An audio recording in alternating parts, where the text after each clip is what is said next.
বন্ধুরা, দেখতে দেখতে শ্রাবণের শিবের শেষ পর্বে পৌঁছে গেলাম। ইতিমধ্যে তোমরার অনেক কমেন্ট ও কল পাইছি, যার জন্য বুড়ু তোমরার কাছে কৃতজ্ঞ। এইভাবেই আগামী দিনেও তোমরা পাশে থাকবা এই আশাই রাখি। আজকের পর্বের আলোচ্য বিষয়ের একটা হইল শ্রাবণ মাসে কেন পেঁয়াজ রসুন খাইতে নাই। হিন্দুদের জন্য শ্রাবণ মাস হইল উপবাসের মাস। সনাতন ধর্মে আমরার খাদ্যগুলিরে 3 ভাগে ভাগ করা হয়েছে: সাত্ত্বিক, রাজসিক, তামসিক আহার। রসুন পেঁয়াজ তামসিক আহারে পড়ছে। ধার্মিক বিশ্বাস, পূজা পার্বণ বা উপবাস ব্রতের সময় এই দুইটা জিনিস খাইলে শরীরে উত্তাপ বৃদ্ধি পায়, তখন ওই ব্যক্তি ভোগ বিলাসিতার প্রতি আকৃষ্ট হয়। এতে আধ্যাত্মিক অনুশীলন থেকে মন বিক্ষিপ্ত হইতে পারে। শিব ভক্তরা তাই শিবরে সন্তুষ্ট করতে এই সময় পেঁয়াজ রসুন খায় না। কিন্তু ধর্মীয় বিশ্বাস যাই থাকুক না কেন, পেঁয়াজ রসুন না খাওয়ার পেছনের বাস্তব কারণ হইছে এই দুইটা স্তরযুক্ত সবজি। এদের জন্ম মাটির নিচে। শ্রাবণে ক্রমাগত বৃষ্টির জন্য মাটিতে কাদা জমে এবং পেঁয়াজ রসুনে ব্যাকটেরিয়া জন্মাইতে থাকে। ব্যাকটেরিয়া পেঁয়াজ রসুনের সমস্ত স্তর দিয়া প্রবেশ করে, তাই এই দুইটা জিনিস এই সময় না খাওয়া শরীরের জন্য ভালো। তাছাড়া এই সময় শিব ভক্তরা মাছ মাংস ছাইরা সাত্ত্বিক আহার গ্রহণ করেন কেন? এর পেছনের আধ্যাত্মিক যুক্তি হইছে শিবের আরেক নাম পশুপতিনাথ। তিনি সকল প্রাণীকুলের প্রভু। তাই তার প্রিয় প্রাণীকুলরে এই মাসে ভক্ষণ করলে শিব পূজায় বা তার প্রতি ভক্তিতে অপূর্ণতা থাকব বইলা শিব ভক্তরা বিশ্বাস করে। কিন্তু এর বাস্তবসম্মত ব্যাখ্যা হইল অতিবৃষ্টিতে আর্দ্র বাতাসে ছত্রাক সংক্রমণ বাড়ে। মাছ মাংসেও ছত্রাকের বাড়বাড়ন্ত দেখা যায়। বর্ষায় পুকুর নদী নালার জল দূষিত হওয়ায় মাছও রোগগ্রস্ত হয়।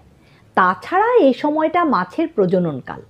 তাই শ্রাবণ মাসে মাছ খাইলে নানা রোগে আক্রান্ত হওয়ার সম্ভাবনা। এছাড়া আর্দ্র আবহাওয়ায় আমিষ খাবার হজম হইতে সময় লাগে। অন্ত্রে আমিষ খাবার বেশি সময় থাকলে পচন শুরু হয়। এতে শরীরে বিষক্রিয়া হইতে পারে। তাই শ্রাবণে আমিষ খাবার বর্জন করা স্বাস্থ্যসম্মত। এইবার আসি শিবের অবতার সম্পর্কে। মহাজাগতিক ভারসাম্য বজায় রাখতে বিভিন্ন রূপে ভগবান শিব মর্তে অবতীর্ণ হয়েছিলেন। শিব পুরাণ অনুযায়ী শিবের 19 অবতার।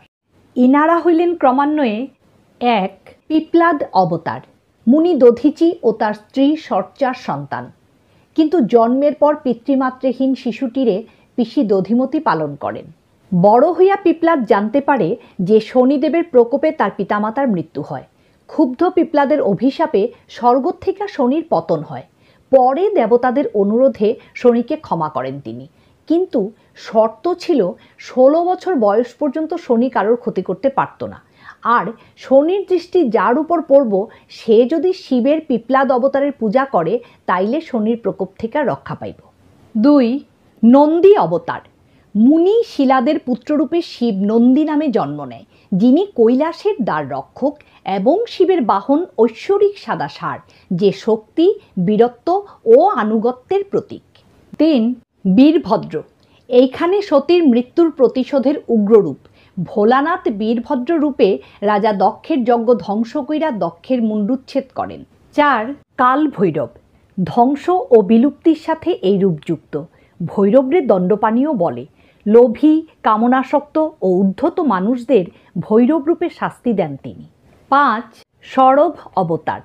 পাখি, সিংহ এবং মানুষের বৈশিষ্ট্যের সমন্বয়ে একটি পৌরাণিক প্রাণী, যা প্রকৃতির প্রাণীকুলের মেলবন্ধন দর্শায়। বিষ্ণুর নৃসিংহ অবতারে শান্ত করতে শিব এই রূপে মর্তে আসেন। 6. গৃহপতি। মুনি বিশ্বনার ও শুচিস্মিতার সন্তান রূপে শিব জন্মায়। গ্রহদোষে 12 বছরেই মৃত্যু হইব যাইনা এই বালক গঙ্গা তীরে মাটি দিয়া শিবলিঙ্গ বানাইয়া তপস্যা করে। মহাদেব সন্তুষ্ট হইয়া তার দুর্ভাগ্য দূর করেন। পরবর্তীকালে সেই নির্মিত শিবলিঙ্গের নামকরণ হয় অগ্নিশ্বর শিবলিঙ্গ, 12 জ্যোতির্লিঙ্গের একটি। 7. দুর্বাসা। অত্রিমুনি ও অনুসুয়ার সন্তানরূপে শিব জন্মায়।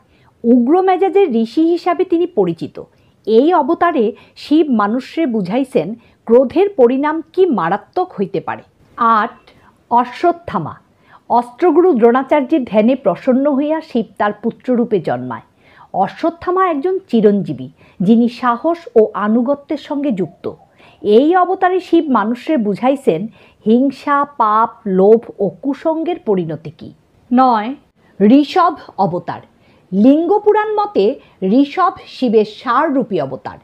সমুদ্র মন্থনে উত্থিত মা লক্ষ্মী ছাড়া অন্যান্য সুন্দরী রমণীদের গর্ভে জন্ম নেয় বিষ্ণুর সন্তানরা, যারা গোটা সৃষ্টিরে ধ্বংস করতে উদ্যত হয়। তখন ব্রহ্মার অনুরোধে শিব বিষ্ণুর এই সন্তানদের হত্যা করতে ঋষভ অবতার রূপ ধারণ করেন। 10. জ্যোতিনাথ অবতার।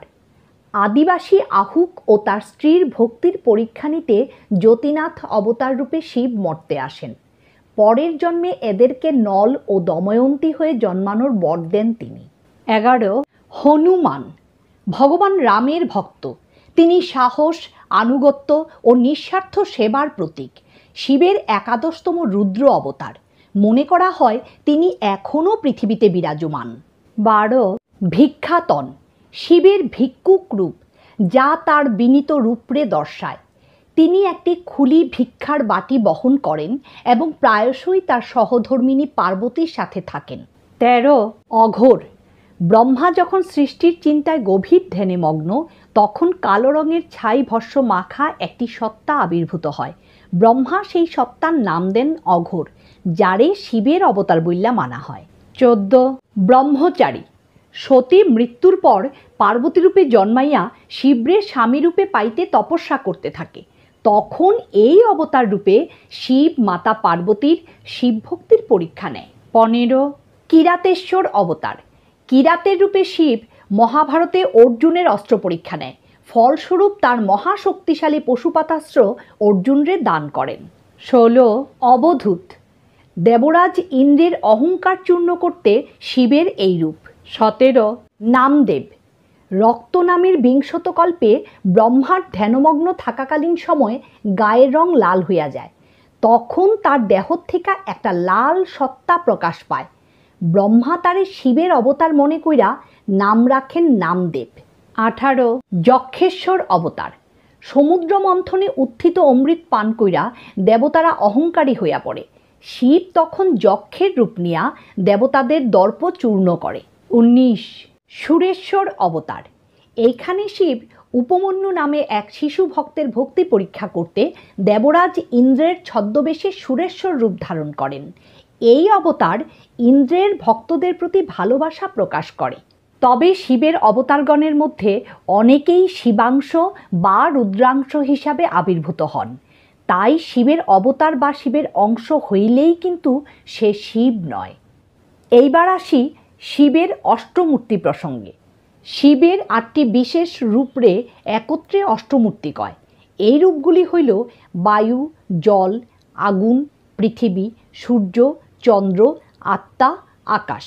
অর্থাৎ উগ্র, ভব, রুদ্র, সর্ব, ঈশান, মহাদেব, পশুপতি, ভীম।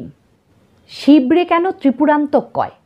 শিব ধনুর্ধর বেশে ত্রিপুর নামে অসুরদের 3টা দুর্গ ধ্বংস করেন, তাই তার অপর নাম ত্রিপুরান্তক। কিন্তু দার্শনিক ব্যাখ্যা হইছে মানব দেহের বহিস্থ দেহ, মন এবং আত্মার চৈতন্যময় রূপরে একত্রে ত্রিপুর কয়। ত্রিপুরান্তক বেশে শিব মায়া ও অজ্ঞানরে ধ্বংস কইরা পরম চৈতন্যের সঙ্গে মানুষের মিলন ঘটায়। আগামীকাল শ্রাবণের শেষ সোমবার। ভোলেনাথ সবার মঙ্গল করুন। বন্ধুরা, শ্রাবণের শিবের সবগুলি পর্ব কেমন লাগলো অবশ্যই কমেন্ট করে জানাইও। ডেসক্রিপশান বক্সে বাকি পর্বগুলোর লিঙ্ক দেওয়া আছে, ভালো লাগলে বন্ধুদের সঙ্গে শেয়ার করো। আজকের মতো বুড়ো তোমরার কাছ থেকে বিদায় নিতে আসে। আবার দেখা হইব পরবর্তী পর্বে।